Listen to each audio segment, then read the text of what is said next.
परिच्छेद 12 असुर दीघी। गोविंदपुर मौजारे गोटे मात्र पोखरी।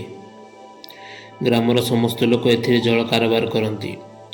पुष्करिणीटा खूब बड़। आड़ दीर्घ नली देले 10-12 बाटी उणा पड़ब नहीं। नाम असुर दीघी। एथिरे पूर्वे 16टा दीपदंडी थिला। देवता बलियारू सबू डूबी जाइए। चारिपाख आड़ी बगचरा ठारू 10-12 हाथ उच्च।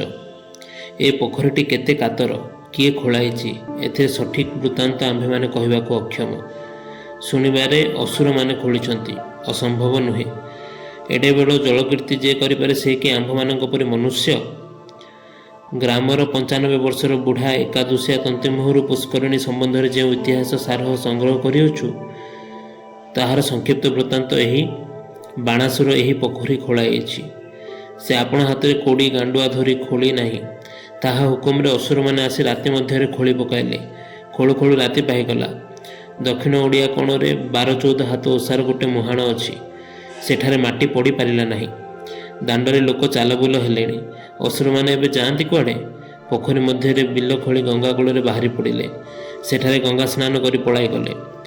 आगे गंगा सागर रे बारुणी पड़िले। असुर दीघी को पानी तेंडी आसुथिला। ग्राम रे बहुत अनाचर हेबारु एणिके और पानी आसु नहीं।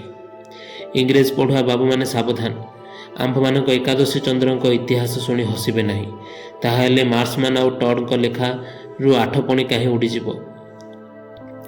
दीघी माछ अछंती। आपण कहिबे जही पानी तही माछ। ए कथा लिखिबार दरकार कौन? मात्र आपणक कथाटा युक्त संगत हैला नहीं। आखु सहित गुड़र, देह सहित हाड़र जमत नित्य संबंध पानी सहित माछर सेपरी किछि नुहे। ताहाले आपणक घर पानी माठिया ठारू तो माछ बाहर थांते। अनुमान बा अयौक्तिक कथा लिखिबा आंभ मानकर अभ्यास नुहे। असुर दीघिरे जे माछ अछंती आंभे माने सेथिरे अकाट्य प्रमाण देबु। एही देखंतु दक्षिण ओडिया रे पानी को 5 हाथ छाड़ी आँ करी सान बड़ 3 गोटा थंटिया कुंभीर पड़ी अछंती। सबुदिने पड़ती। एमाने कि सकाशे दीघिरे अछंती? कौन खाई बंचंती? सेमाने कि गोरु गाई परि पड़िया घास चरिवार कहीं देखि अछंती ना जैन मानकर परि अहिंसा परम धर्म जानती? अवश्य दीघिरु कौनसी पदार्थ खाई बंची अछंती। से कि पदार्थ? थंटिया कुंभीर मानकर आउ गोटे नाम माछुआ कुंभीर। अर्थात एमाने माछ खाआंती। केही कहबे एमाने माछ खाआंती सत्य। आउ स्थानरु माछ आनी खाआंती। हाटरे माछ सुखुआ मिले सत्य। मात्र एमाने पैसा नहीं हाट को माछ किणवाक जिबार तो केबे देखा नहीं। आ गाँ को केउटणी माने माछ बिकिबाक आसिले गाँ माइकिनिया माने धान चाउल दे माछ बदलती। आम्भे माने शपथ करी कहिपारू कुम्भीर माने तो सेपरी धान चाउल दे माछ किणवार केबे देखि नाहु। सुतरां प्रमाण हैला दीघिरे माछ अछंती। एतिकी जे यथेष्ट प्रमाण ताहा नुहे। आहुरी मध्य अनेक अकाट्य प्रमाण अछि। एही देखंतु 4टा कादुओ खुंपी गोटे पुओ पिलांक परि नाची कुदी बुलु अछंती। तोड़ी पिलाटीर दंडेई पिलाटीर बेक चिपुछंती बोली सिना एते नाच कूद केही कहिबे। कादुओ खुंपी गुड़ाक कि निष्ठुर कि दुष्ट। परर बेक चिपी एते आनंद। भाई कौन कहबू? बिचारी कादुओ खुंपी को निष्ठुर बोलो, दुष्ट बोलो, शैतान बोलो, जहा बोलो, से किछि तुम नाम रे हुरमत बाहर नालिश रुजु करिब नहीं। किंतु जानिब तुम मनुष्य जाति भाई मध्य जे जेते बेक चिपिबारे से सेते तेड़े बाहादुर। सही मान्य सही गण्य सच दर्शनीय एक कथा कि जानती नहीं? 4-5 घंटा धड़ा बग, 4-5 गोटी कांटी बग नीच लोक मूल्यांक परि सकाळु संध्या बेले जाए कादुओ चकटुछंती। दीघिरे माछ थिबार यह तृतीय प्रमाण। जोड़ाए पानी काउ केउ देशर उड़ी आसी दीघी मध्य 2-4 डुब मारी पेट पुराई फर करी उड़ीगले। गोटाए पानी काउ मेम साहेब को गाउन परी कूलर बसी डेणा सुखाऊँच। हे हिंदू धर्मी बग माने, इंग्रेज पानी काउ को देख केउ देशरू खाली पकेट्रे उड़ी आसी बेंग बेंग गोड़िशारे पाट पुराई चलीगले। दीघी कूलर बरगछरे तुम्भ मानकर बसा। दिन जाक पानी चकटी दंडई पिला केरांडी पिलारू अधिक किछि पाउना। जीवन संग्राम काल उपस्थित। एणिकी आहुरी पल पल पानी काउ आसी बेंग बेंग सबू बोही नहीं जिवे। तुम्भे माने विदेश को जाए समुद्र पहरी न शिखिले आ रक्षा नहीं।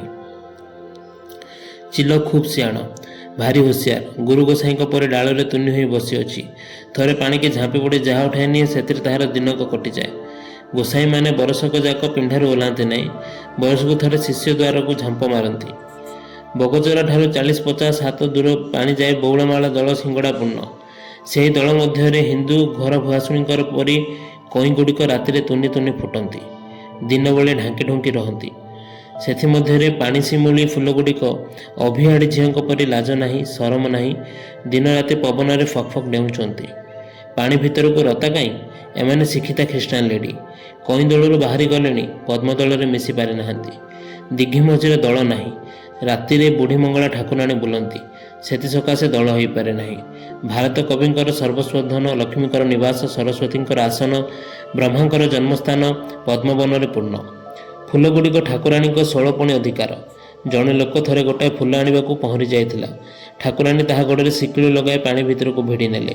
ସେହି ଦିନଠାରୁ ଆଉ କେହି ଫୁଲକୁ ଅନାଏ ନାହିଁ। ଅସୁର ଦିଘିରେ 4ଟା ତୁଠ, ଧରିବାକୁ ଗଲେ 3ଟା। ଦକ୍ଷିଣ ତୁଠଟାକୁ କେହି ଯାଆନ୍ତି ନାହିଁ। ଗ୍ରାମରେ କେହି ମରିଗଲେ ସେହି ତୁଠରେ ଦଶାହ କ୍ରିୟା ହୁଏ। ଏହି ତୁଠଟା ବଡ଼ ଭୟଙ୍କର ସ୍ଥାନ। ରାତି ଓ ରାତି, ଦିନବେଳେ ମଧ୍ୟ ସେଠାକୁ କେହି ଯିବାର ଦେଖା ନାହିଁ। ଏହି ତୁଠ ଉପରକୁ ଭାରି ବଡ଼ ଗୋଟିଏ ଅଶ୍ୱତଥ ଗଛ ଅଛି। ସେଥିରେ ସର୍ବଦା ଯୋଡ଼ିଏ ବ୍ରହ୍ମଦୈତ୍ୟ ଥିବାର ସମସ୍ତଙ୍କୁ ଜଣା। ଅଧରାତିରେ ଦୈତ୍ୟମାନେ ଗଛ ଉପରେ ବସି ଦିଘି ମଝିକୁ ଗୋଡ଼ ଲମ୍ବାଇ ଦେଇଥିବାର ଅନେକ ଲୋକ ଦେଖିଛନ୍ତି। କିଏ କିଏ ଦେଖିଛନ୍ତି ନାମ ଜଣା ନାହିଁ, କିନ୍ତୁ ଦେଖିବାର ସତ। ଆହୁରି ମଧ୍ୟ ଏହି ଆଡ଼ିଆରେ ଅନେକ ପିତାଶୁଣୀ ଡାକୁଣୀ ସବୁଦିନେ ଘର କରି ରହି ଅନ୍ଧାର ରାତିରେ ଆଲୁଅ ଜାଳି ମାଛ ଧରୁଥିବାର, ବିଶେଷରେ ବର୍ଷାର ଅନ୍ଧାର ରାତିରେ ପଲ ପଲ ହୋଇ ବୁଲୁଥିବାର ପ୍ରତ୍ୟେକ ପ୍ରମାଣ ଯଥେଷ୍ଟ ଅଛି। ପୂର୍ବ ତରଫରେ ଧୋବା ତୁଠ। 2 ଜଣ ଧୋବା ଇସ୍ ଇସ୍ ରାମ ରାମ କହି ପଥର ଉପରେ ଲୁଗା ବାଡ଼ଉଛନ୍ତି। ଗାଁ ପରିଗୁଣ ଧୋବା ତୁଠରୁ ଜଣା। ଅଖାପାଲ ପରି ମୋଟା ମୋଟା ଶଗଡ଼େ ମଇଳା ଲୁଗା ଗଦା ହୋଇଛି। ଲୁଗା ସିଝାଇବା ଶୁଖାଇବା କାମରେ 4 ଜଣ ଧୋବଣୀ ଲାଗିଛନ୍ତି। ଉତ୍ତର ପଶ୍ଚିମ କୋଣରେ ତନ୍ତୀ ତୁଠ। ଗାଁ ମଝାଲରେ ଥିବାରୁ ସେଠାରେ ସକାଳେ ମାଇକିନିଆମାନଙ୍କର ହାଟ ବସେ। ହାଟ ନାମ ଶୁଣି ଆପଣ ମନେ କରିବେ ନାହିଁ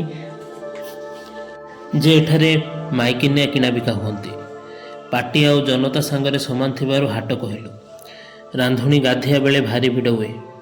ଗ୍ରାମରେ ଡେଲି ନ୍ୟୁଜ୍ ଖବରକାଗଜ ଛପାଉଥିଲେ ସମ୍ପାଦକଙ୍କ ସମ୍ବାଦ ସଂଗ୍ରହ ନିମନ୍ତେ ଅଧିକ ପରିଶ୍ରମ କରିବାକୁ ହୁଅନ୍ତା ନାହିଁ। ଖଣ୍ଡେ ପେନ୍ସିଲ୍ କାଗଜ ଘେନି ଏଇଠିରେ ବସିଲେ ସମସ୍ତ ସଂଗ୍ରହ କରିପାରନ୍ତେ। ଗଲା ରାତିରେ କାହା ଘରେ କ'ଣ ରନ୍ଧା ହେଇଥିଲା, ଆଜି ରାନ୍ଧଣାର କି ବ୍ୟବସ୍ଥା, କିଏ କେତେବେଳେ ଶୋଇଲା, କାହାକୁ କେତେ ମଶା କାମୁଡ଼ିଲା, କାହା ଘରେ ଲୁଣ ନଥିଲା, କିଏ ତେଲ ଟିକିଏ କାଳି ଆଣିଛି। ରାମ ମା ଘର ନୂଆ ବୋହୂଟା ବଡ଼ କଳିହୁଡ଼ି, କାଲି ଆସିଲା, ଆଜି ଶାଶୁକୁ ଜବାବ ଦେଲାଣି। କମଳି କେବେ ଶାଶୁ ଘରକୁ ଯିବ। ସରସ୍ୱତୀ ଝିଅଟି ବଡ଼ ଭଲେ ରାନ୍ଧେ, ଯେପରି ଲାଜ ସରମ ସେହିପରି। ପଦି ପାଣିରେ ବସି ଦାନ୍ତ ଘଷୁ ଘଷୁ ଗୋଟିଏ କ୍ଷୁଦ୍ର ବକ୍ତୃତା ଆରମ୍ଭ କରିଅଛି।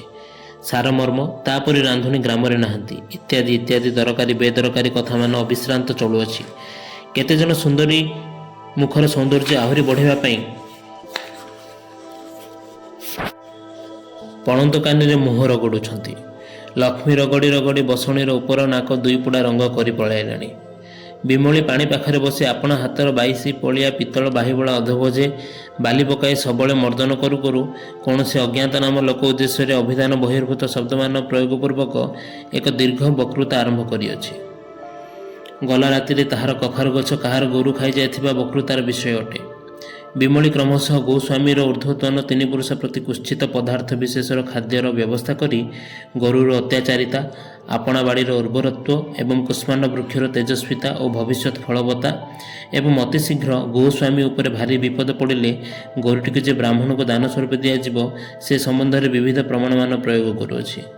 ଆମ୍ଭେମାନେ ଘାଟରୁ ଆହୁରି ମଧ୍ୟ ଅନେକ ସମ୍ବାଦ ସଂଗ୍ରହ କରିଥାନ୍ତୁ, ମାତ୍ର ହଠାତ୍ ମାର୍କଣ୍ଡିଆ ମା ଆଉ ଯଶୋଦା ମଧ୍ୟରେ ଭୟଙ୍କର କଳି ଉପସ୍ଥିତ ହେବାରୁ ସମସ୍ତ କଥା ବନ୍ଦ ହୋଇଗଲା।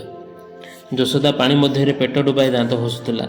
5 ବରଷିଆ ପିଲା ମାରକଣ୍ଡିଆ କୁଦି ନାଚି ପାଣି ଗୋଳିଆ କଲା ଏବଂ ଉପରେ ପାଣି ଛିଟା ପକାଇବାରୁ ଯଶୋଦା ପାଣିରୁ ଉଠି ପଡ଼ି ଚିତ୍କାର କରି କୁତ୍ସିତ ଭାଷାରେ ପିଲାଟାକୁ ଗାଳି ଦେବାକୁ ଲାଗିଲା ଏବଂ ତାହାର ପରମାୟୁର ଅଳ୍ପତା କାମନା କରିବାରୁ ମାରକଣିଆ ମା ଧାଇଁ ଆସି ସମାନ ସ୍ୱରରେ ଉପଯୁକ୍ତ ଉତ୍ତର ଦେବାକୁ ଲାଗିଲା।